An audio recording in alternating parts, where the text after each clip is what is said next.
Welcome back into the Lions 24/7 podcast. I am Tyler Donahue. We've got a lot to get into on this Monday edition of the show. We came to you on Saturday evening, Daniel Gallen and I, fresh out of Beaver Stadium after spending time in there for Penn State's 15th and final spring practice, also known as the Blue-White Game, an hour of post-game coverage. If you missed that episode, highly encourage you to check that one out.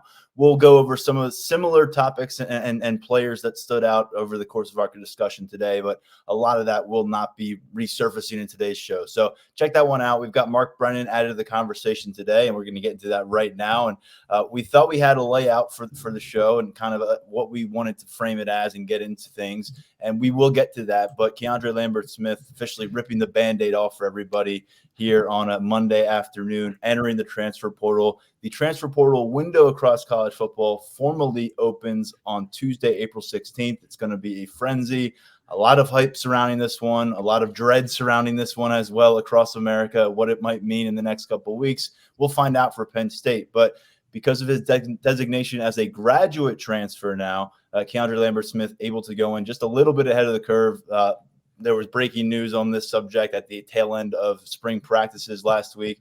Matt Zenitz from 24/7 Sports Network covering the transfer portal broke that KeAndre Lambert-Smith was likely to end up in the transfer portal. We didn't see him at practice. He wasn't with the program the final week. We addressed this a lot with Daniel Gallen on the postgame podcast. So, Mark, we're going to begin this with you. And it feels like for the last maybe 2 years, pretty consistently when we talk about the receiver room and you're part of that conversation, you're quick to say, well, what's KeAndre Lambert-Smith going to become? How's he going to finish his career? Here's how he finishes his Penn State career on a mid-April Monday, entering the transfer portal after 4 seasons in Happy Valley. Yeah, going back to that 2022 season, and in the preseason, one of the things that we heard was how gifted this kid is as an athlete. His ability to move very quickly in small spaces and get off the line and then, get the motor running down the field. And we obviously saw that early in the West Virginia game and in the Utah game at the end of 2022 and then in the season opener this year. But what we also heard at that time, this is almost 2 years ago, was just the lack of consistency and the lack of on-field discipline. And I'm not saying anything about off-field. I'm just saying not being able to do things game after game after game.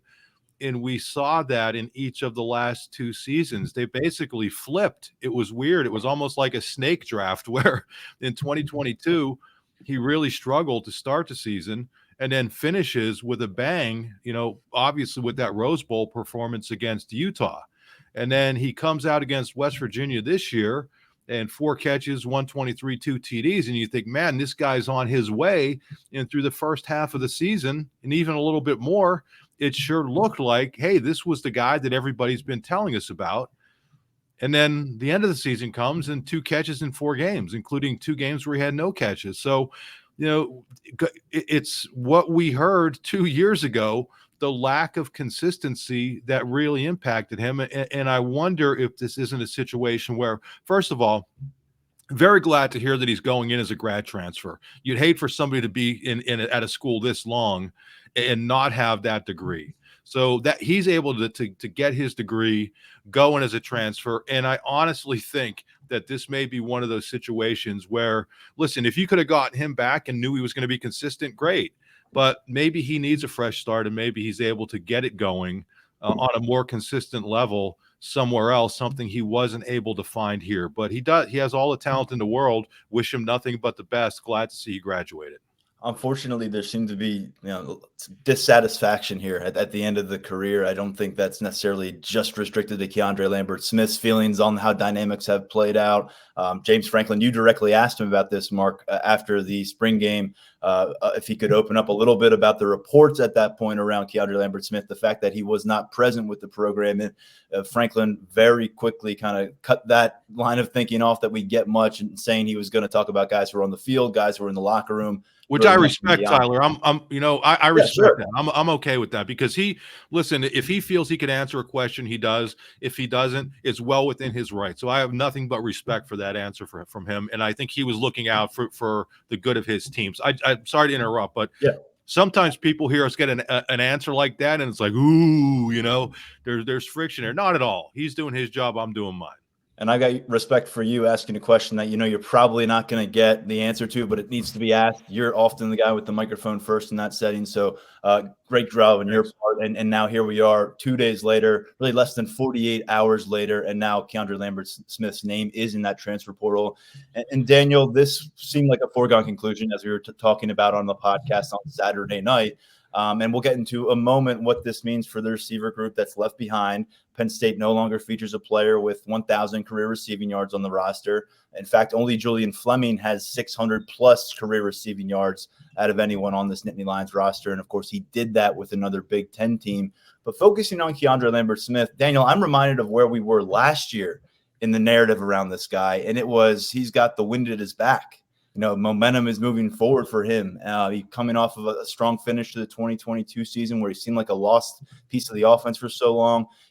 Flashes in the Rose Bowl game, spring ball, a lot of good talk, whether it's the quarterback discussing him, whether it's the coaching staff discussing him at the top of that pecking order at wide receiver, and giving us a lot of long, introspective answers about where he was at in his career, where he had come, where he felt he was heading to as a senior. And ultimately, we're left with kind of a major gray area at the end of his career for all of us, Daniel, because our last chance to hear from him in a media setting was November 8th of 2023. Since then, Penn State has fired an offensive coordinator. They've hired an offensive coordinator. They've brought in a former starting wide receiver from Ohio State.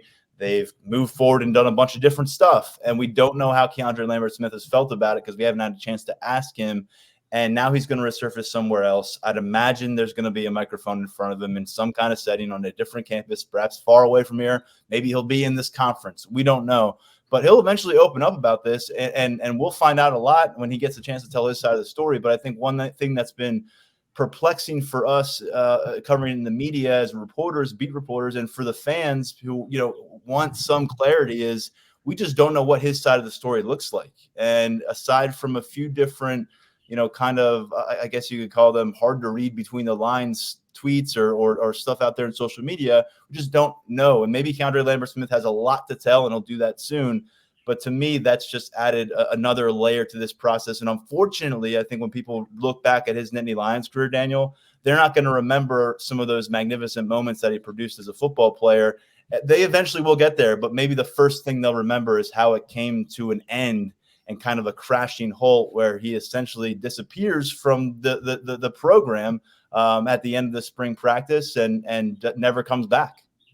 Definitely. I think that this is going to be one of those things where it's probably a little bit more defined by how it ended as opposed to how it went over the course of his whole 4-year career. I think a lot of people are going to remember these last 4 games of the 2023 season. The lack of catches there at the end, everything along those lines. But yeah, I think that thinking back on his career, I mean, I remember even when he was a sophomore back in 2021 and our first times really talking to him, the big talking point was really the mental side of the game, keeping that consistency. And it really did seem like by the end of 2022 that he had figured that out. I mean, you look at how he ended that year against Michigan State and then in the Rose Bowl against Utah. And then you flip over, like you said, through spring ball last spring and into that West Virginia game in the first part of the season. It really did seem like that he had figured all of that stuff out. And so it makes it, like a little bit more perplexing that it kind of fell off as it did down the road. But I agree with you. It's going to be really interesting. I'm really interested to hear what he has to say whenever that time comes, when he's going to speak again, who he's going to be speaking to. Hopefully it's in a more long form setting than some tweets or some Instagram posts. But it's kind of one of those, every once in a while in the transfer portal era, there's a couple, when guys leave, some of them you're kind of like, okay, like I can see that. But then, there are others where you think about it and you're kind of like, how did we get to this point? And I think that's one that stands out to me right now. I believe it was 13 days ago that KeAndre Lambert-Smith was asked about to James Franklin right after one of Penn State's practices. I think it was after their 9th of 15 spring practices. And James Franklin said, quote, "I think he's had a good spring. He's shown some real flashes this spring, and I'm seeing them on a more consistent basis. I think Andy Kotelnicki has done a really good job with him as well. They seem to have a really good relationship. I think Marcus Higgins has done a really good job of developing relationships with the whole room. We obviously need him to have a big year and expect him to have a big year. And I'm seeing more consistency in the special plays and production. So if he does produce that kind of a year that he's been targeting for a while now, it's going to happen elsewhere. It's not going to happen here at Penn State. And so moving ahead, Mark, I just discussed a little bit from a statistical perspective what Penn State's lacking in proven commodities. The guy who's gotten it done the most at this level of football has gotten it done in an Ohio State uniform with a different coaching staff on a different campus. Harrison Wallace is here. Liam Clifford is here. Malik Mega is here. These are guys who've been around for a while. And then you've got a very vast cluster of players who really haven't had a chance to show much in a Penn State uniform on Saturdays. Where do you start the discussion when we talk about picking up the pieces, what Marcus Higgins has to do, and acknowledging the elephant in the room here? Penn State has some pursuing to do in the transfer portal when it opens up on Tuesday. This is a receiver room that could get a boost yet. And so we'll stay tuned on that. Yeah, and it has. I mean, let's just be honest. I mean, not only do they have to pursue receivers in the portal, but they have to make sure they keep the guys who are here. I mean, we don't know what all of those discussions are. We just don't know. And I think so much of what the conversation moving forward is going to will be, I think we know what Julian Fleming's all about. Let's see what he's able to do finally healthy, though. And that was the one thing that really hurt him, literally and figuratively at Ohio State, where he didn't think he was ever able to kind of reach his full potential due to injuries. And I think it's kind of the same thing with Trey Wallace.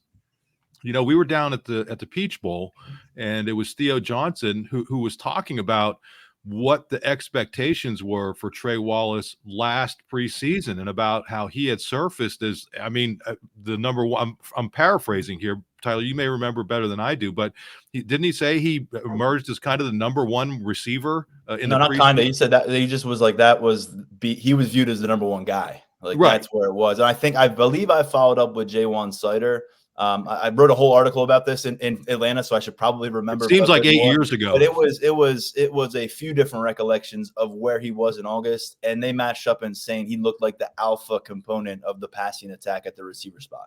And we all thought it was going to be KeAndre, right? And so that's my thing, is that if that guy was playing that well, and then when we saw him, he played well, and then he ends up playing, after being in and out of the lineup all year due to injuries, he actually shows up and has a really nice game in the Peach Bowl. So I think, you have Fleming, and then I think he's going to be a real key part of what they're doing, because and Theo Johnson's been a guy, when he dealt with us, he wasn't one who was kind of, lending himself to hyperbole, was he? I mean, to me, he was always kind of a straight shooter. We will definitely miss him. Yeah, whether he was talking about himself or teammates, and he would never dog teammates. But if Theo Johnson told you somebody was kind of the alpha, that you took Theo Johnson at his word. So if he's that kind of player, I think, and I wrote this in my takeaways, it was nice to see him play really well in the blue-white game.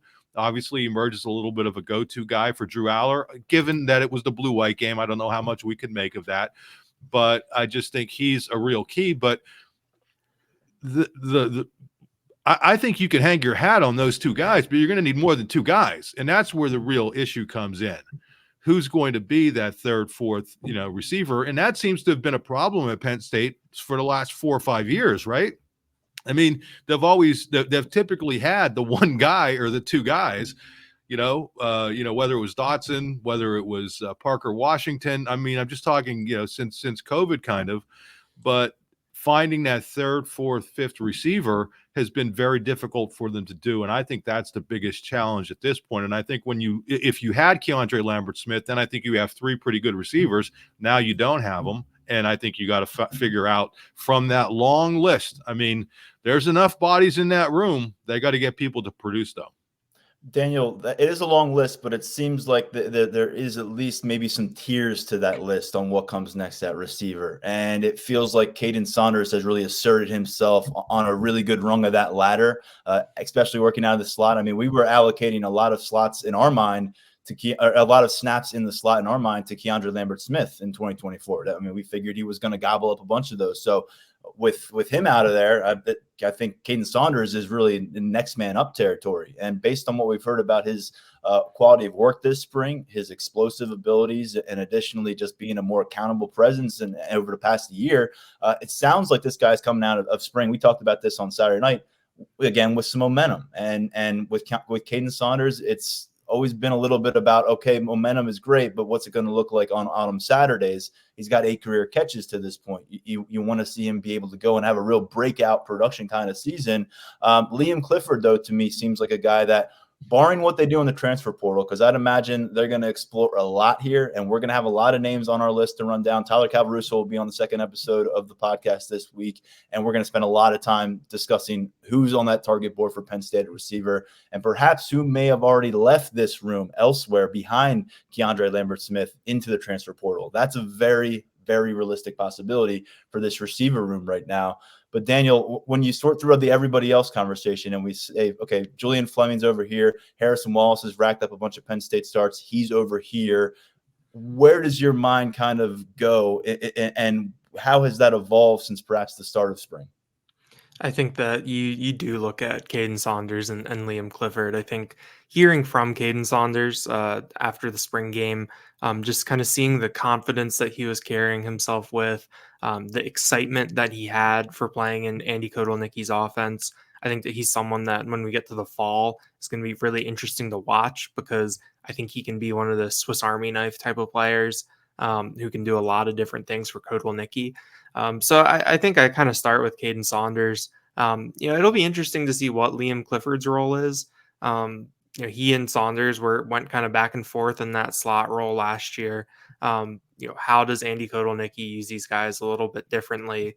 And I think both Clifford and Saunders, if you want to kind of read between the lines a little bit, the fact that Penn State made those two guys available after the spring game and put them in a position where they could speak for the wide receiver room a little bit with this KeAndre Lambert-Smith news kind of hanging out there in the ether. I think that kind of points to, how Penn State views those two guys, both as, whether it's as leaders, which I think is especially in Liam Clifford's case, and then as with potential moving forward, which I think is in Caden Saunders' case.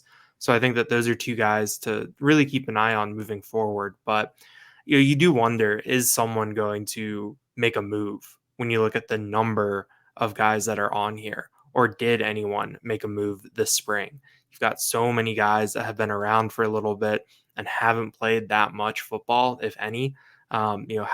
Did some of these guys put their best foot forward behind the scenes? We don't really know yet. We know who was on the white team. We know who was on the blue team. The guys that were on the blue team didn't get the chance to do that much. But we'll see what this looks like moving forward. I mean, I asked Liam Clifford about it after the blue-white game, and he acknowledged that things are going to look different in August, but they're focused on the guys that are here, and he thinks that there's been a really good culture in the room this spring. Just a couple things, and then we can start to work our way back towards Saturday and what else is happening with the rest of this team and the guys who remain a part of this team moving forward out of spring.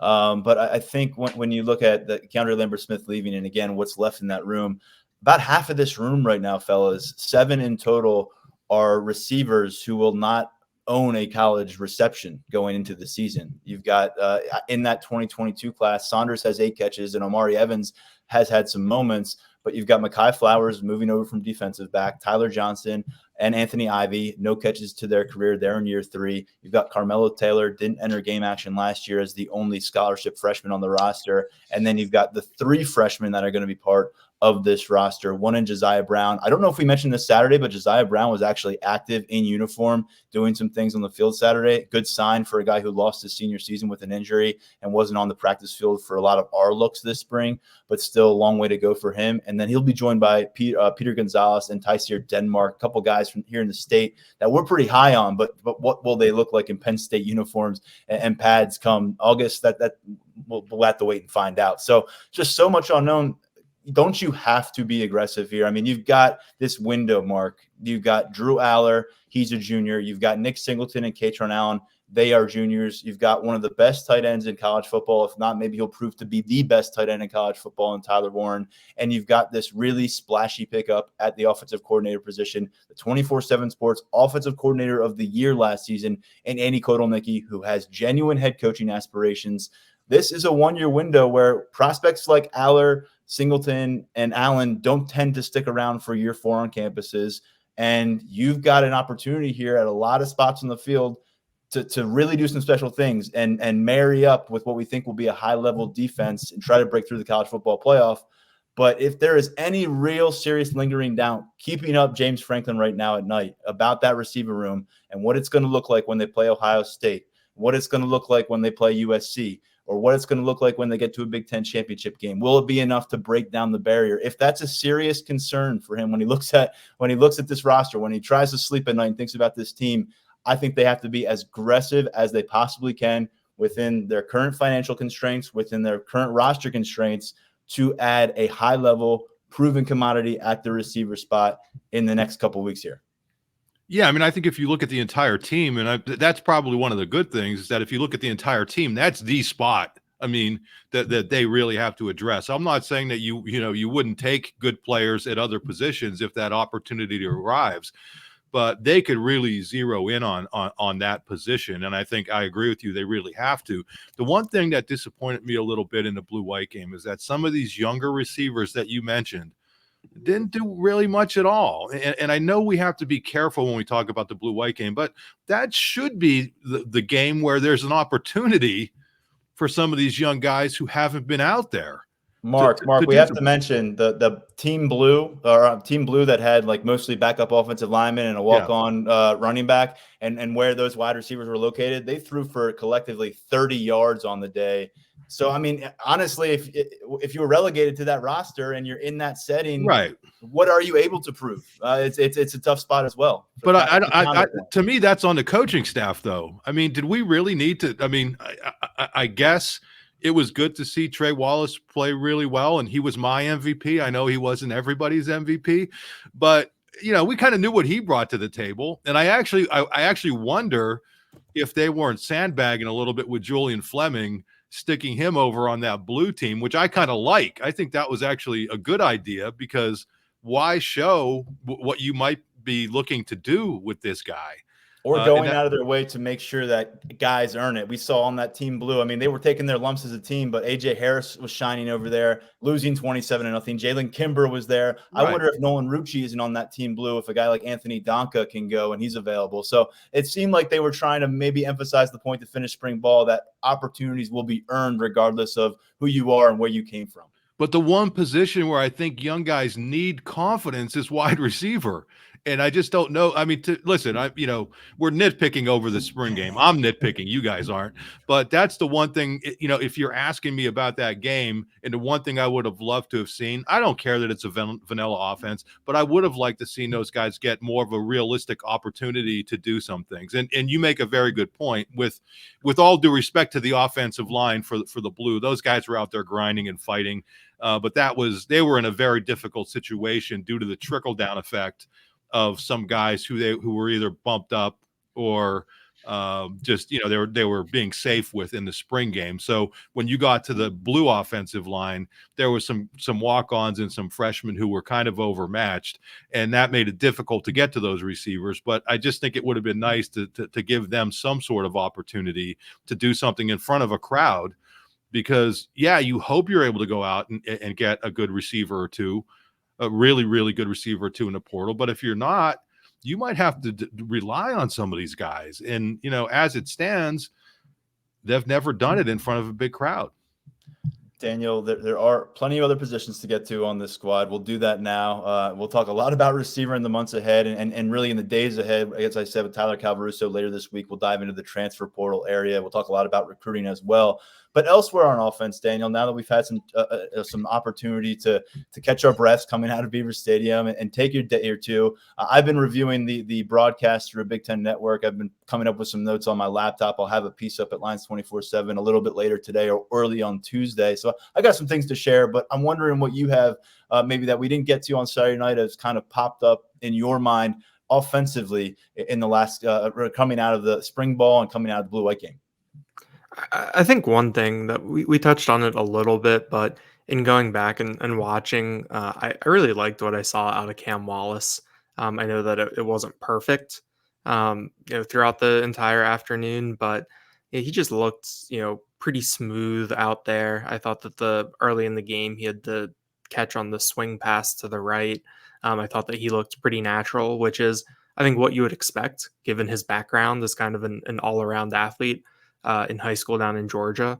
So he was someone that I think stood out to me because, I think that among this like the second year players and some of these younger guys, I feel like he might be one of the bigger wild cards, given that coming out of high school, his background wasn't necessarily at the position he's playing now. He was from Georgia, smaller school, not someone that we would kind of come across in the region, just maybe in passing. So I think that he was someone that when I was scrubbing back through some of it this morning, he popped out to me, and he was someone I gave a little bit more thought to on the offensive side of the ball. Mark, how about you? I know that you had a lot of good things to say about Harrison Wallace, but we just spent a lot of time on receivers, and we spent a lot of time praising Harrison Wallace and what his connection might look like with Drew Aller moving forward on the postgame podcast. And it's always kind of a measured praise with him because, again, haven't seen it for sustained periods of time at this level. But I know Andrew Rappelier really caught your attention reading through your top takes in postgame. He's a guy that we discussed as well. Aller really seemed to look in his direction in some of those crunch moments that the Penn State staff was able to produce for the team. Additionally, it just seemed like Andrew Rappelier, for a second-year player, you're looking around the field, and you can tell who some of those 19, 20-year-olds are because where they are physically. Rappelier looks like he absolutely belonged out there in the middle of Beaver Stadium. Yeah, I love the fact – I love what they were able to do with that white team, with that 2-minute drill late in the game, because I think that was the closest thing to what you may see out of this actual offense. They get it with just over a minute left and march 62 yards in, whatever it was, 40 seconds and score. But clearly Trey Wallace was a big part of that. But then you go back and look, and there were 6 plays on that drive. Rappelier had 1 catch before that. He was targeted 4 times and had 2 catches, including the touchdown. So what is that telling you? They were treating that as if the white was actually behind and using timeouts. And I thought it was great because you have the new helmet comm, you have your coordinator up in the box, you're getting all this communication. I just thought that was a great drive.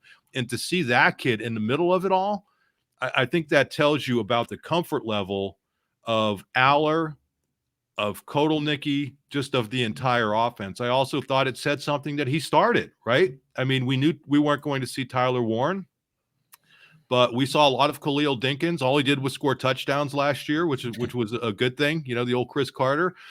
But the fact that Rappelier, who was able to redshirt last year because they were so deep, comes out and starts that game, I think there's something to be said for that. I don't think they just do that, haphazardly.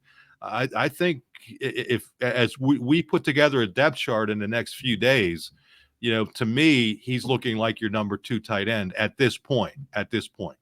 His availability was key this spring as well. We kind of saw a bit of a kind of a rotation of guys who weren't at practice at the tight end position at different points during practice. And Jerry Cross was the odd man out down the stretch of it, but we didn't see Khalil Dinkins early. Rappelier was there every single time, and he seemed to be a guy that was toward the head of those drills. We know how he came to campus prepared to play. The position didn't dictate he needed to play last year. He took a red shirt, but certainly one of those guys who could take a huge step forward by the time they get into game action this fall. Just watching again through the broadcast this game a little bit, being able to focus in on a little bit more than what we can see from the press box in live time. I thought Javen Williams was able to gain a lot from that experience of repetitions against Nittany Lions. I thought for a lot of the team white, maybe some of those mano-a-mano matchups, maybe they're not going to help them much come Big Ten play down the road because they're going up against 3rd or 4th strings guys. They're going up against walk-on players. It was kind of a hammer and nail situation with some of these matchups. But that one with Nittany Lions, one of the top players on the blue squad, and then Javen Williams holding down that left tackle position for much of the afternoon for Team White, I thought early on Lions was able to feature some real power. I mean, we think of Lions, and I think a lot of us a lot of people maybe see that lanky build that he still kind of possesses, and you think he's going to be all built on speed and twitchiness, which he does possess. But I was impressed. He was able to kind of stand up Javen Williams on a couple occasions, and Williams, to his credit, was able to counter that. I think something we heard so much about Olu Fashanu and his success when he was here on campus wasn't that he would dominate right from the snap, but you would hear that when he needed to make the post-snap adjustment to win back the rep, that he could do that, and he could do it over and over and over again. And I like the way that Javen Williams was able to counter some of what he saw. I think it was a confidence-inducing day for him. Not necessarily as much from what we saw from Chimdi Ono, but again, Ono was on the blue squad. It's hard to know what's involved with guys because they're who they're around a little bit. You're going to look better if you're with the starters and the second teamers than if you're not. And so I thought overall at the tackle position, Nolan Rucci as well on the right side, some moments where he got caught looking a little stiff, but I think he was able to make up for it because he's going against guys like Mason Robinson, Joseph Mupoye, the former Wisconsin teammate of his, Jordan Meyer. So again, we didn't get to see him really challenged in the same way that Javen Williams was challenged on a consistent basis. But to me, Daniel, you come out of this with an incomplete look at the tackle position because we didn't have Drew Shelton. I'd love to see more of Garrett Sexton, who was in uniform down there, which is good to see because he was ruled out for much of the spring, coming back from an injury he suffered in high school. And then Anthony Donko wasn't available on Saturday. So again, incomplete look, but it just reinforced to me that Trautwein has guys that have a lot to work with. He's not lacking for size. He's not lacking for athleticism. He's severely lacking for experience right now. And I think because of Shelton being removed from the equation, and something James Franklin alluded to in the postgame, they were able to tax a lot of these guys with a ton of work over the course of the last 5 weeks. And you hope that pays off when they get on the field. Because, Daniel, to me, we can talk about the prospect pedigrees in that room and the size of some of these guys.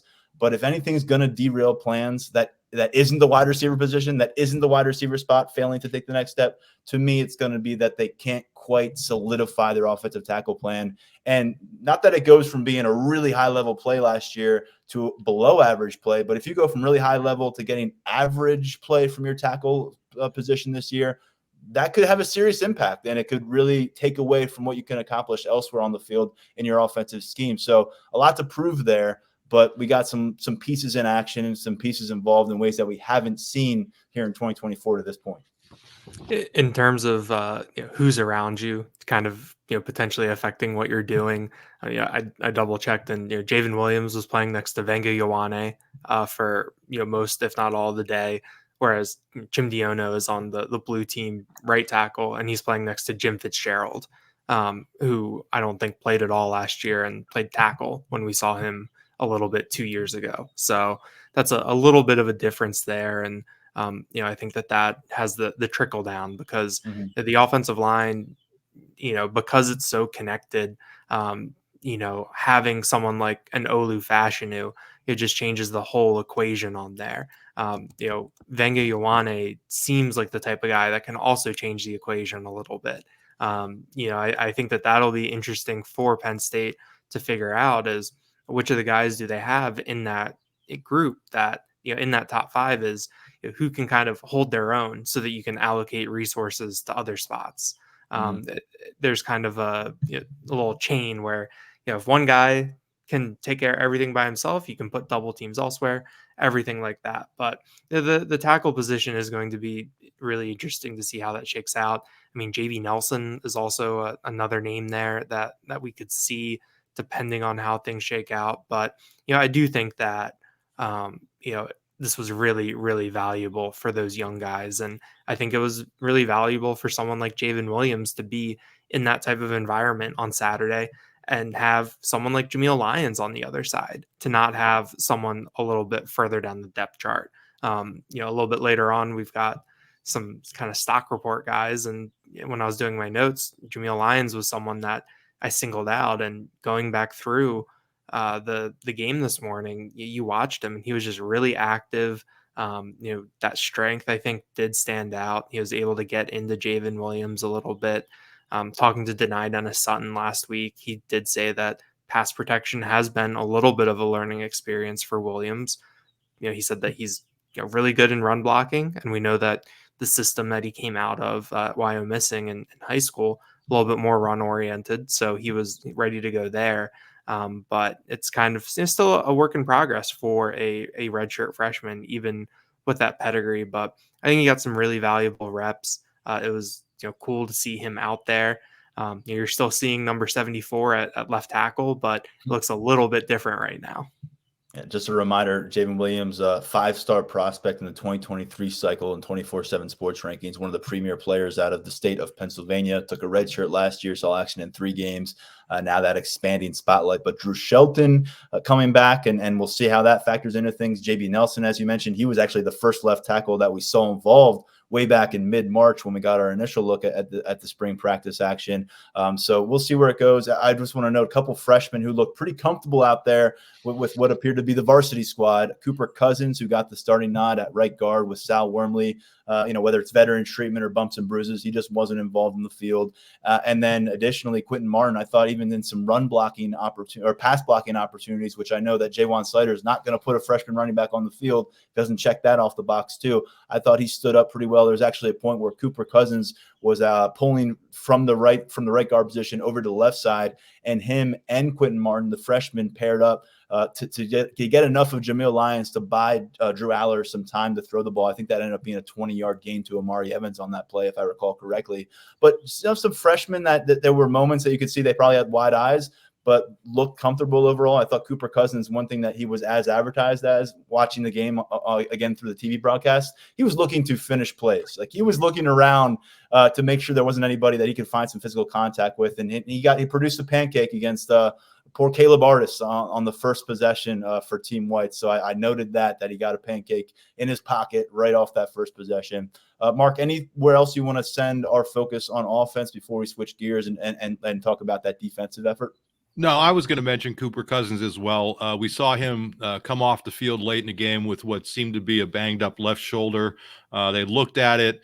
If you check out the Brennan cam, there's actually a cool part in there where one of his teammates runs into him into the shoulder, and he doesn't even grimace. So I think maybe he was just a little panicked, but I think he's okay. But I just hope everybody appreciates what it's like to see a freshman who arrived in January. This guy should still be in high school, moving up the depth chart to where, it looks like he's essentially a second teamer at this point, on those interior spots.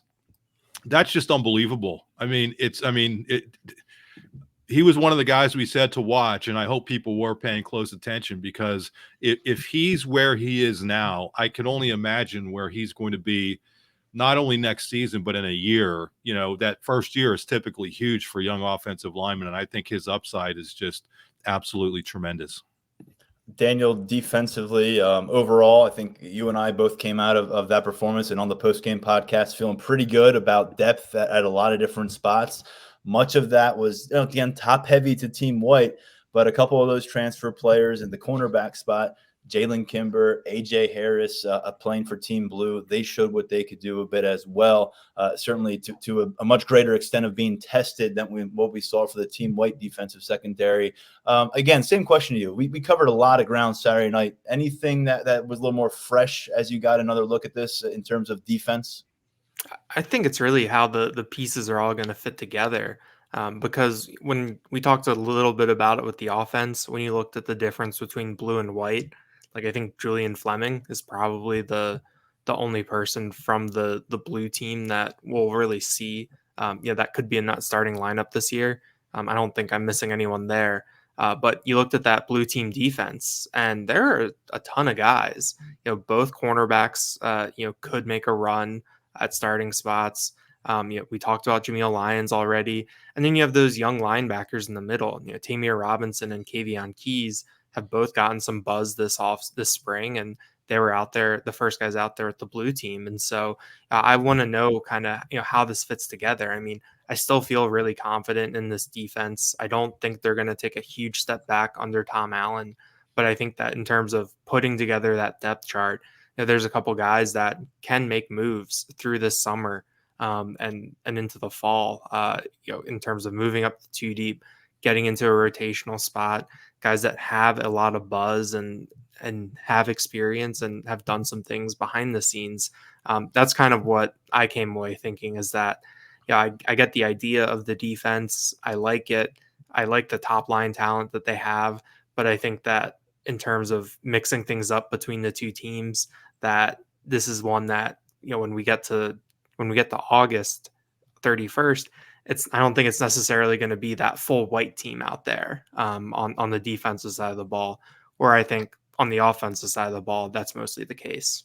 KJ Winston was not out there. Was anybody else that we Zariah Fisher was not out there. I mean, these are pieces that you can plug in, and then what's that? Akeem Beeman. Akeem Beeman. Yeah, these are pieces that you can plug in with regularity and expect to see a bunch of come fall. But the depth was on display. And Mark, a big component of our post-game podcast was the edge rushers. The fact that you got Nittany Lions doing all that damage off the edge for Team Blue. And then over on Team White, we get our initial looks at what Abdul Carter can accomplish from the defensive end spot, and how quickly he can get off that spot. And Amin Vanover, he had denied down to Sutton playing deep into this game. I mean, guys all over the football field. I know I'm definitely forgetting at least one name. Oh, Amin Vanover, who who had an interception and a sack and a shout out from James Franklin. So that's the thing that you keep running into at this spot, even as we wait to see what's next for Adisa Isaac and Chop Robinson and the fantastic rookie opportunities they should have for the NFL draft, is you get to a point where you have trouble remembering all the guys who are involved here for Deion Barnes. And it's a really exciting thing.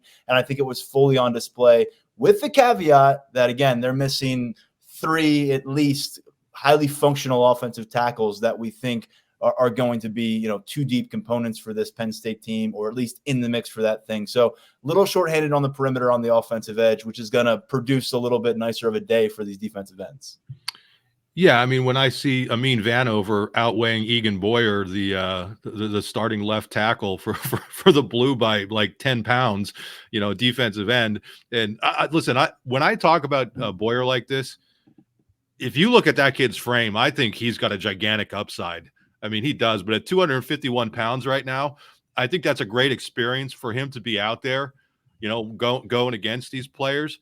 But yeah, Amin Vanover is looking like a beast out there. This is when you sent the rundown, when you're thinking of potential issues on defense, how are they going to find playing time for all these defensive ends from the good problem to have situation? I mean, it is just unbelievable. Somebody actually asked Abdul Carter about that after the game, saying, you're basically an every down guy at linebacker.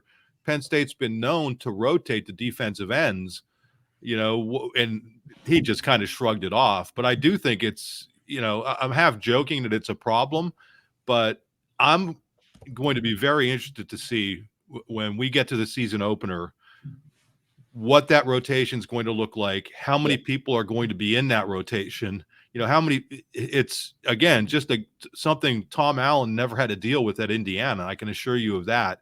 But that to me is going to be a big part of it. Conversely, I think at cornerback, I just love all the options that they have. And I think the fact that they put AJ Harris over there on the Blue, I get a sense he may have been okay, you're going to put me on the Blue? I'm going to show you what I'm all about. What did we hear about that kid all spring, whether directly in press conferences or behind the scenes, about how aggressive he was? Goes out, 7 tackles, 2 tackles for loss from a cornerback, which I would say that is unheard of, but we did see it with Johnny Dixon all the time. So you're talking about that sort of aggressiveness. So, those 2 positions to me, I love the depth that they have, even though they lost significant talent at both of those spots to the NFL. Yeah, man, I think you're right about cornerback. I mean, you can understand why Terry Smith is just so genuinely excited about where this group is right now. Again, we talked about it before, exceeding his expectations where he thought this 2024 cornerback group would be coming out of spring practice. And Harris really, again, he wowed in a lot of ways early on, just reviewing that, shooting up the field and tackling Caden Saunders behind the line of scrimmage. And I think he had 2 tackles just in the open field where he asserted himself for Team Blue and that first possession for Team White. And then Ty Blanding, I just wanted to mention because he probably hasn't gotten a lot of mention on this podcast generally since he got to campus, but I thought he did some nice things, put some quality stuff on tape for Team White. The fact that he's playing with Team White, maybe that's a good sign about where he is in his developmental point right now. But I think you noted this, Daniel, during spring ball at some point when we were doing practice notes, but he's got this ability to generate strength from a compact frame. It's not like a traditional, eat up space defensive tackle body.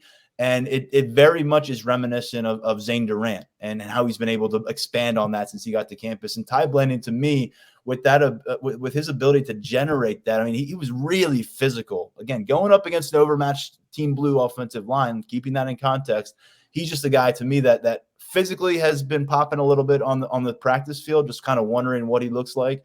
And when we got to see him in some live action, he did enough for me to, that I think he's on the right track at a position that's going to lose a bunch of dudes between now and next spring. He's only a redshirt freshman, so someone to kind of file away maybe than they would expect to see at the forefront this fall. But I thought Ty Blanding did some nice things. Any under the radar guys? I mean, Tamir Robinson, Kavion Keys getting long run. Colin Dinkins doing some nice things for Team Blue, the younger brother of Khalil Dinkins. Anyone that maybe is a little more off the beaten path for us, Daniel? I mean, I think Colin Dinkins deserves a little shout out. Last year he was a consistent special teams performer. I think he might have been one of the only walk-ons who was consistently involved, on special teams. And, I think that you saw kind of what you want to see from someone in that situation on Saturday, where he was going out trying to make the most of it. It wasn't always perfect because there is probably a bit of a skill gap there, but I think that those are types of players that you need to have in your program, to make everything run, to give these first teamers good looks on the scout team, everything like that. And on top of that, he's kind of a different body type in that cornerback room. I believe he's at 6'2", 197. Which is a little bit on the bigger side than most of those corners have been there the past couple of years. So I think Dinkins deserves a little bit of a shout out. Unfortunately, he did not get that pick 6 officially, but it was a pretty cool play, a pretty cool moment for a walk-on in that setting. This is a unit that we look forward to getting another look at come August. There's a lot of different ways you can go in terms of getting your best 11 on the field, depending on who your opponent is. If they want to get big and try to run the ball down your throat, or if they want to spread things out, it seems like Tom Allen's going to have the chess pieces to come up with a counter move. And I just feel like Jalen Reed is never going to lead the field. He's to me seems like the glue guy in this defense right now, the way it's being structured, the way he's being discussed. Really curious to see what his role ultimately looks like. And going back to one point you made, Mark, and it's something we talked about in the post-game podcast Saturday night, and Abdul Carter going from being the guy who's trotting out there with the first team defense every single time for the last couple of years at linebacker to someone who's watching the first team defense take the field. Even if it works out really well at defensive end, he gets a lot of snaps. Last year at linebacker, he played almost 200 more snaps than Adisa Isaac did at defensive end. So it is going to be a different reality for him. It's going to be kind of a different vantage point of being part of this defense. But it sounds like he is bought in, and you'd hope he is, because this was a move that he brought on for himself. Just kind of looking big picture here, guys, and talking about the last 5 weeks versus just this past Saturday. Just wanted to go through some questions and answers that you might have, and you can feel free to go in either direction here, Mark. But whether it's we're going to go offense to begin. Question and answer that you feel like popped up over the course of this last month plus. Yeah, I mean, the question is obvious. I mean, I'm sorry I'm going first on this, but they got to figure out what's going on at wide receiver. You could almost tell by the way James Franklin answered the question twice, about the wide receivers in the post game, that he's trying to project confidence, and I completely get that. He wants to project confidence, but I think as a member of the media or even a fan, we're in a position where we were with the offensive line a few years ago, where we're going to have to see it to believe it, right? And to their credit, Phil Trautwein, they've stepped up and showed us. And that will take me to the answer, or to the question that was answered. And I just, they're losing some really good players on that offensive line. But you look at that starting unit, and then you think of the guys who were not playing in Wormley, Shelton, JB Nelson, and Donko. And I just love the depth. I mean, I just think they have such outstanding depth there that they're going to be able to find a really good starting five. And then maybe you get three more, who are rotational type players. I just think I love the depth that they have. And I think what we've seen in the development of Phil Trautwein as a coach and the way he's developed that program with the help of Frank Leonard, obviously, or of that position, I just love what I'm seeing of that offensive line on a consistent basis year after year now. And I think it continued in this spring.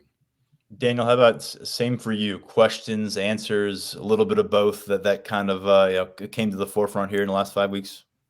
Yeah, I mean, wide receiver was the first thing I had written down. But sorry, Daniel. I mean, I kind of knew it, but that's why I had multiples. But I mean, I would say that I'm still have some questions about what the system is actually going to look like.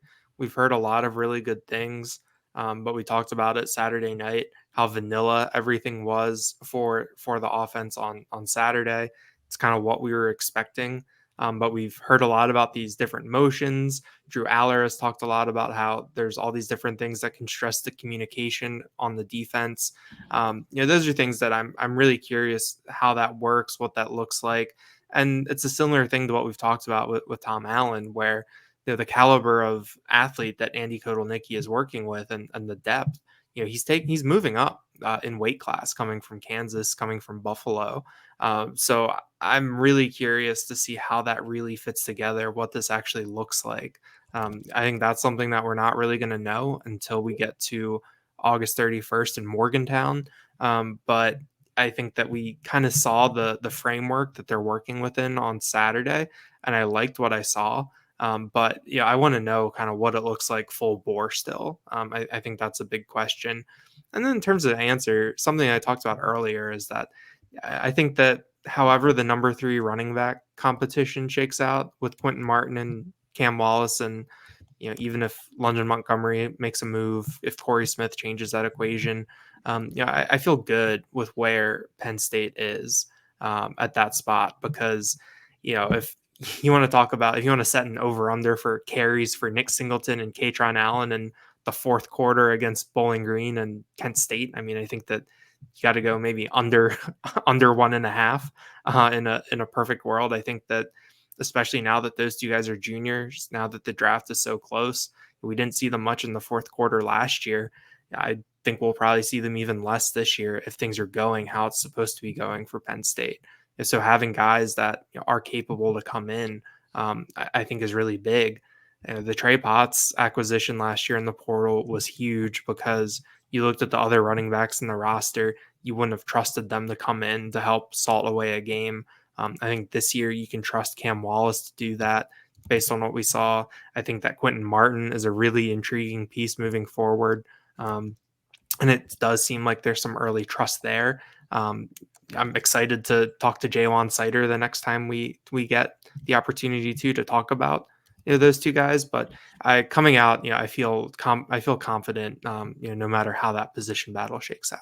Yeah, my answer, it was very much right where you landed. I just feel like 2 second-year players on this roster answered the bell for themselves, and in doing so, kind of solidified personnel outlooks a little bit in 2 different spots on offense. I think tight end Andrew Rappleyea being kind of as advertised as we forecast he might look this spring, and being able to have a full, complete spring like that, be able to be a go-to target for Drew Aller with Tyler Warren not playing in the blue-white game was obviously a beneficial experience for him in Beaver Stadium. So I think you feel good about that competition, his role in it with Khalil Dinkins, and we'll see if some other guys can get involved there, but he's going to see a lot of football this fall. And additionally, the other second-year players, Cam Wallace, they're not going to have to settle at running back 3. And we never expect Jaywan Sider to settle. He's somebody who wants the highest level of competition possible in that room. But I think we were wondering, what would that gap ultimately look like when you have to go from Katron Allen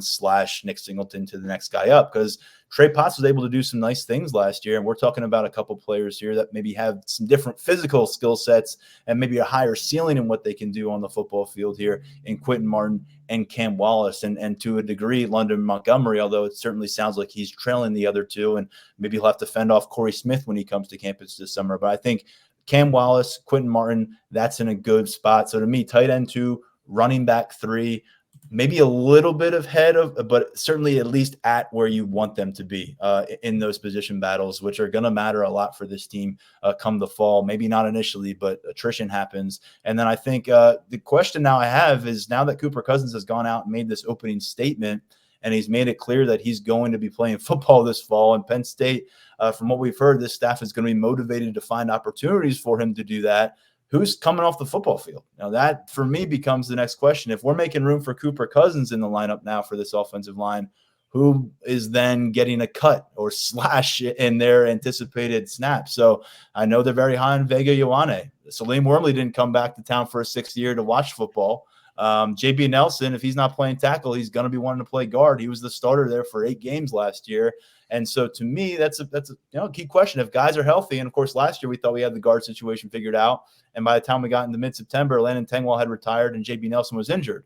But as things stand right now, I think that's a question I have. You've got these veteran guys who have proven it, played a lot of football. You feel good about them. But if you're not going to – I can't imagine you'll be switching guys out at center and putting Cooper Cousins in for the 3rd series of the game and then putting Nick Dawkins in for the 4th series. So if Cooper Cousins is going to have to make his initial impact at the guard spot perhaps, who does that mean is going to have to watch some football this upcoming fall? I think that's a new question for me. Defensively, Mark, it's a new coordinator in place, but a lot of proven parts around the field despite losing some serious NFL talent to the draft. Same deal on that side of the ball. Yeah, questions after going through spring practice. I think the key question is linebacker depth. I think we have a pretty good feel for what you're going to have with, maybe your top 4 linebackers. Kobe King, to me, everything I'm hearing, had just a terrific spring, poised to be even better as the kind of, signal caller leader of that group. Rojas, every time we see him, he looks terrific. DeLucas played a lot of football. Elston's played a lot of football. But then what? I mean, we have a bunch of guys who we have not really seen yet. So you're really an injury or 2 away from guys who have played very little football, whether it's Tamir Robinson, Wiley, I'm going down the list here, Keys. I mean, being in potentially key positions. So I think, the spring was good for those guys to get reps, and hopefully they're going to be ready. Also, what the hell position is Tyrese Mills actually playing? Because he's listed as a linebacker, but he was working with the safety. So an evergreen question around here. Yeah, exactly. So, those are the things, but I already touched on defensive end and cornerback. So I excuse me, I wanted to focus a little bit on the safeties because even with KJ Winston out with seems like a banged up hand, I really liked what we saw from that group. Obviously we know all about Jalen Reed. It was pretty cool that when they moved him to the Lion, one guy I should have mentioned earlier was King Mack. I love what he brings, just flying around there out on the field, tremendous athlete, but also like a violent type player. And so it looks like if Jalen Reed goes to that Lion spot, that King Mack could be the first guy, depending on what the KJ Winston, Zakee Wheatley dynamic is going to be. But again, you add Zakee, a guy who has played almost like a starter in the past, maybe not last season, but previously. And I like what we saw from Lamont Payne. I think that's going to be a good move for him. So I'm sure I'm missing somebody as I go down the list here. Oh yeah. Nelson. I mean, Nelson. You look at the size of that guy. And when you're looking for versatile players who can do some different things and maybe move up near the line a little bit, Dakari Nelson, he's all that and then some. So I just really like what that group brings because it sounds like the safeties are going to be really key in what in what the Tom Allen defense does. And I think they have an excellent group there. Again, we talked about DN, we talked about cornerback, but I overlooked the safeties a little bit because I think that's going to be a nice group too.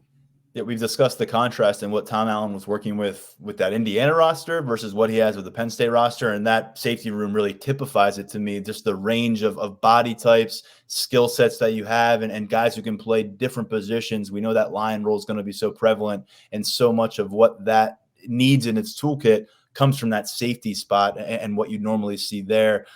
Same deal to you, Daniel. I know that we've spent a lot of time discussing safety on this podcast. We did it last episode as well.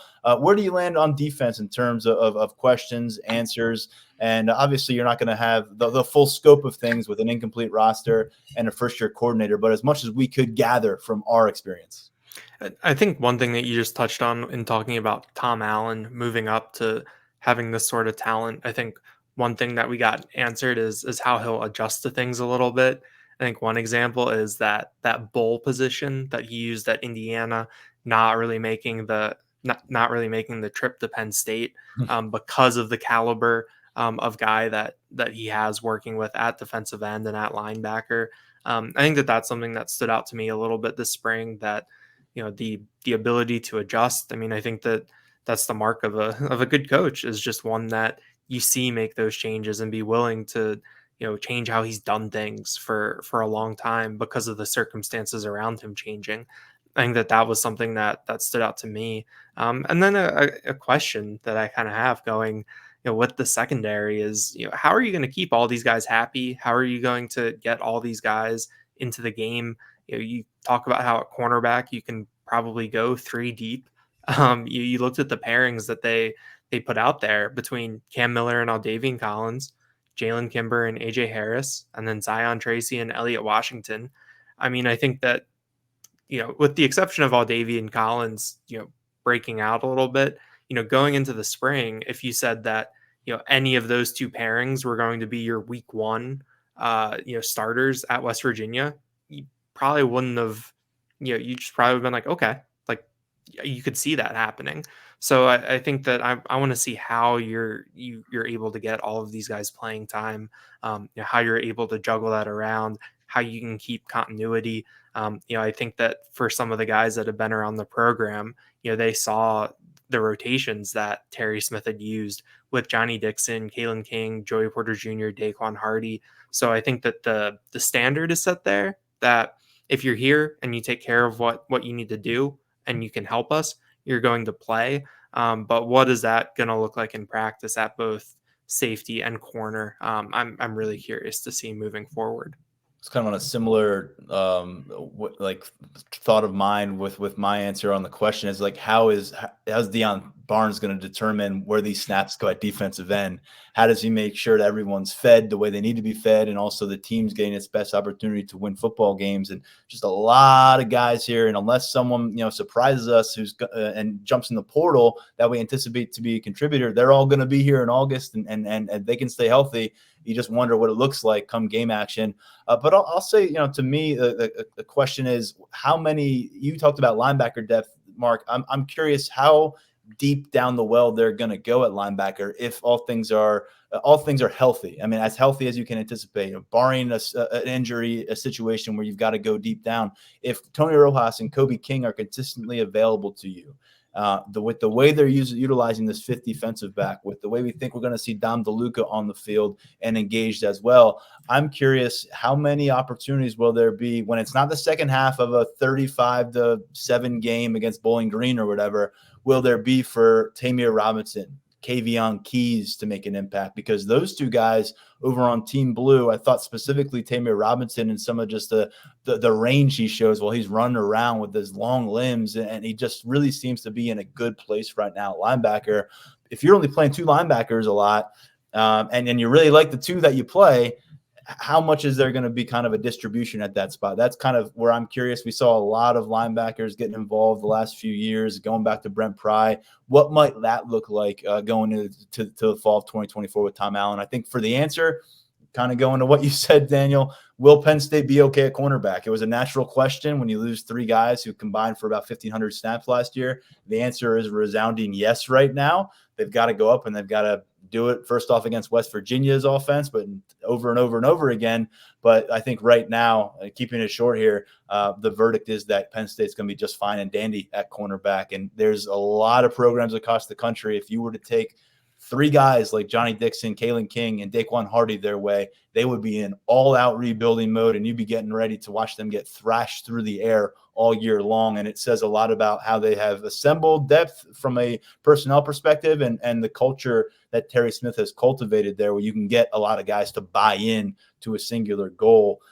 Special teams, this is a bit of a shorter conversation, Mark, but I think it became a little bit more apparent to us that Ryan Barker has put himself in a good spot. He was the only guy to attempt kicks in the first half of the Blue-White game. He got out there for a field goal for an extra point. I know Daniel alluded to the fact that he was listed as paired with the starting snapper and the starting holder on the roster here. So something to like there for the second-year walk-on. Sanders Sahadak, redshirt junior, former #1 kicking prospect, still here as well.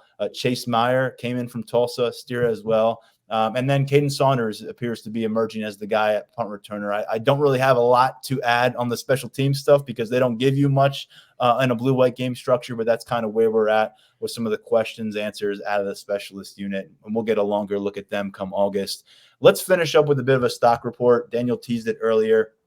Coming out of spring ball, some of these may be surprises to us. Some of them may be exactly who we thought we'd be discussing when Penn State hit the field back on March 12th or whatever that first day of spring practice was. But Mark, when we talk about stock reports, picking a player on both sides of the ball that you feel like that arrow is pointing up for, we're giving you the first crack at this thing. So choose wisely. Yeah, I've already hinted at my answers probably. I mean, I have to go with Andrew Rapplier. I mean, we had a feeling he was going to be, pretty good. I think you talked to Ty Howell down at the bowl game, and he was able to give you some insight about how much he was able to learn from Theo Johnson and Tyler Warren last year, and how much he was even able to learn from, the former tight ends, Gesicki, Freiermuth, Brenton Strange, who have stopped by. The kid's like a sponge. And I just think he's going to end up being that second tight end. I just have a feeling about that. You see the dynamic he brings in practice, just an outgoing, bouncy type guy, big physical tight end, athletic, has all those things going for him. Yeah, over on defense, I have to go with A.J. Harris. I mean, only because, listen, I know he's going to be in a fight for playing time, but I love it when we get these reports on guys about something about how aggressive they are, and then you go out and see them in a scrimmage, and it's like, oh, okay, now I get it. I love what that guy brings to the table, and I think it's good. They are going to have to find a way to play him, because I think he is the kind of player who kind of personifies what this defense has become the last couple of years under Manny Diaz, and I think we'll see it under Tom Allen, where there is a level of toughness where, and that's not to say it wasn't there under Brent Pry, because it was, but just aggressive, tough, maybe a little bit of a cocky edge, all of those things. When we had a chance to talk to A.J. Harris, carried himself very well, but you can sense the confidence oozing out of that guy. So I think his stock on the rise coming out of spring practice. Daniel, who were you investing in here in mid-April on both sides of the ball? Well, you heard me talk about Cam Wallace already, and I won't use up any more airtime on that.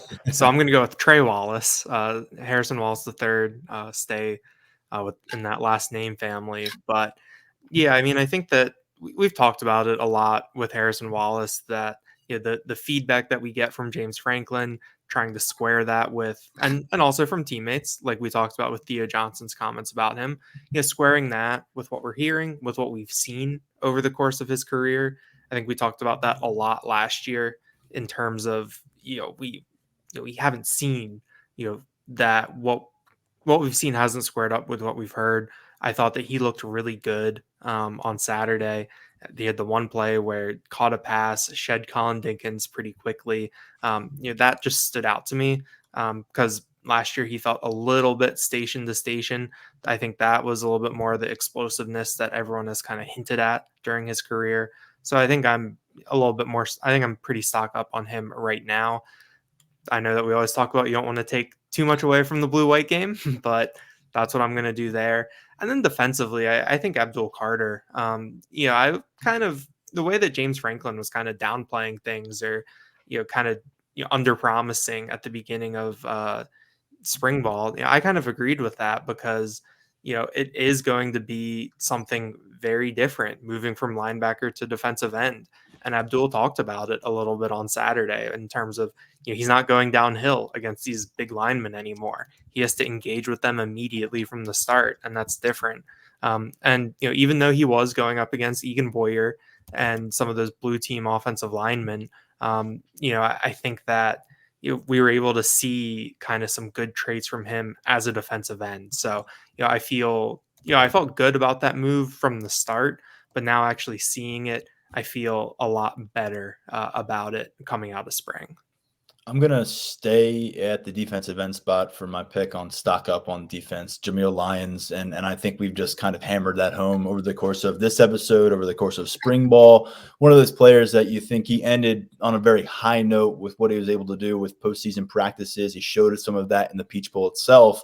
And you always wonder, well, can that carry over? Will it sustain through spring camp in year two? And he didn't have a spring camp last year. He was one of those summer enrollees. And it has, and it has, and it has. And it's like every single week, you're trying to pick the brain of a player or a coach or both. And when you talk about whether you're asking about defensive linemen specifically or generally the trenches specifically, like who's stepping up, who's standing out, every single time Nittany Lions' name comes to the surface.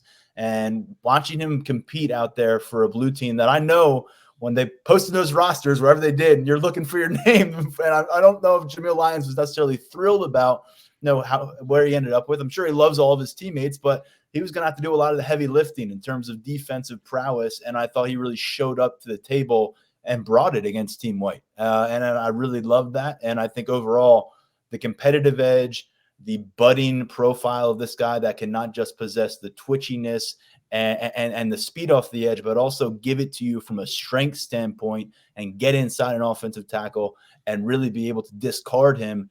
As that continues to develop, I think could be in line to be a real star in 2025. But right now, I think he can be a real weapon for Penn State's defense. And then I think on the other side, I'm going to go with the guy we didn't see in Beaver Stadium in game action on Saturday, Anthony Donko, because kind of the same deal. I'm going to trust who we're speaking with about this kind of stuff. They're in the nitty gritty on a daily basis in the Lash building. And Anthony Donko's name just continue to get sent back our way when we're asking who's stepping up to the plate, who's showing it on a day-to-day basis, who's making their case. On the offensive line, Anthony Donko playing at right tackle, a guy who didn't have any right tackle reps in a game or offensive tackle reps in a game at the high school level and at the college level until the Peach Bowl last year when he got a whole half against Ole Miss in the postseason. All of a sudden, he's like a guy who just is a natural there and someone who isn't really being questioned or concerned about much. And I think if we were projecting last Thanksgiving or last early December, what the conversation would look like in spring ball, and to be this comfortable in talking around Anthony Donko as a potential starting right tackle versus what we would have viewed that as in early December, late November last year would have been like, what are you talking about? Anthony Donko starting tackle? What are we doing here? And yet that's what he's been able to accomplish. Big credit to him. Big credit to what he did before he got to campus. But that's where I go here. And it's unfortunate that we didn't get a longer look. Would have loved to see him battle against Nittany Lions time and time again. But it was, I'm sorry, not Nittany Lions, but maybe a little bit of Nittany Lions. I don't know who he would, maybe Mason Robinson, Joseph Mupoye. But regardless, he's a guy that whether it's been against Denai Dennis Sutton, Abdul Carters of the world, he's been holding his own based on the feedback we've gotten. And the comparisons to Olu Fashanu are very hard to ignore when they come from people who have coached or played with Olu Fashanu. And so that's where I'm going right there. I'm on the hype train with a couple of these second-year players in Nittany Lions and Anthony Donko. And I think we could go long down the list. The fact that we can't even mention a guy like a Davian Collins, who maybe wraps up camp as the hottest name on the defensive roster, goes to show that this is a great time to analyze roster risers. And so tomorrow, a lot of this focus on Tuesday is going to shift to guys leaving the team and Penn State trying to bring guys into the team. And thus, a lot of those discussions will be occurring behind paywalls. A lot of those updates will be protected to our VIP followers at Lions247.com. Tyler Calvaruso is going to be doing a lot of that reporting for us as usual. And Mark, this is where I give you the microphone and say, folks, here's how to make sure you're getting the most out of this very important stretch in college football if you're a Penn State fan. I have the microphone right here. Listen, it is such a dynamic time that if you look down below Daniel, you'll see we're advertising a 30% off special, which we were at the beginning of this podcast. But since all of this is happening, since KeAndre Lambert-Smith got a jump with the graduate entrance into the transfer portal, they're going to go ahead and let us launch what was going to be a promo that started at midnight and will for the rest of the network. We've already launched it. So if you want to come on board at the premium level, you can do so at 60% off. As Tyler said, a lot of the transfer portal talk, a lot of the reporting will be done behind a paywall. As people know, we have some of the best recruiting writers in the business. Tyler Calvaruso does an unbelievable job. Brian Doan, Tom Loyce, come on, Alan True, everybody doing a great job with recruiting coverage. It was a massive recruiting weekend last week for the blue-white game, over 150 prospects, and that crew has been cranking out updates, visit reports, you name it. You subscribe today or tomorrow or the next day, it goes for a couple of days, you'll have retroactive access to all of that recruiting stuff and all of the VIP stuff we've done back into perpetuity. So that's our pitch. Listen, we're here. We do a lot of free stuff. We offer galleries. We offer reporting. We offer message boards for free. But a lot of what we do is VIP, and that's how we sustain the site. We love all our VIP subscribers. Thank you for supporting the site. If you want to come on and see what it's all about, now's a great time, 60% off a VIP special to Lions 247. All that is happening, and yet it's still not enough to keep Daniel Gallen on this continent. He is going to Europe, so we will say au revoir to you, sir. You've got a nice trip set up with your family for the next couple of weeks. So I'm going to open the table here, and if you want to be really bold, you got any darts you want to throw out the board regarding the transfer portal window? Be careful. Or the draft, because you're not going to be with us for the lead up to the draft and the draft itself. We'll hear from you. I think you're home the week after the draft, so we'll hear your commentary then. But anything you want to kind of put out there on the record before you say goodbye? Oh, you're putting me on the spot there. Oh, man. Yeah, I think I'll put Theo Johnson as a late second-round pick in the draft. I don't know how, out of the box that thinking is right there. But really going out on a limb. Penn State's never had a second-round tight end before. Well, I think he's going to keep it going. But, yeah, I mean, it's going to be – I'm going to do my best to unplug, but it's going to be kind of crazy, I think, to come back and see how much stuff has changed. Yeah, I am going to try to load up some stuff. So you might see my byline over these next couple of weeks, but I won't be looking at it. You're not going to listen to the podcast? I'm going to save those for the flight back. That'll be I'm going to listen to all of them at once I don't even know how many hours it is back from Paris, but I'll spend it with you guys in my I don't know. I'm going to track our analytics, and if I don't see somebody, at least one viewer from France or whatever the hell you're going, I'm going to be a little angry. Yeah, you'll have to cram, because there are likely to be some significant changes to this roster by the time you touch back down in America. We'll talk to Daniel come May, but I want to make this very clear. Very well-deserved time away for Absolutely. Daniel. He killed it during all basketball season and just kept cruising through spring practice. I know he's been looking forward to this trip. So, Daniel, appreciate you hopping on the podcast for us. Get back to packing and enjoy yourself. Thanks, Tyler. All right, big thanks to Mark Brennan. We'll be back with another episode of the Lions 24/7 podcast later this week. We'll talk about the recruiting impact of the blue-white game, overall what the spring meant for this recruiting class at 2025 cycle for Penn State, and we will dive deep into the transfer portal and early feedback of where Penn State's looking and who's looking out of the Penn State roster. Stay with us at Lions 24/7, Lions247.com. For now, stepping aside, I'm Tyler Donahue. Thanks as always for joining us.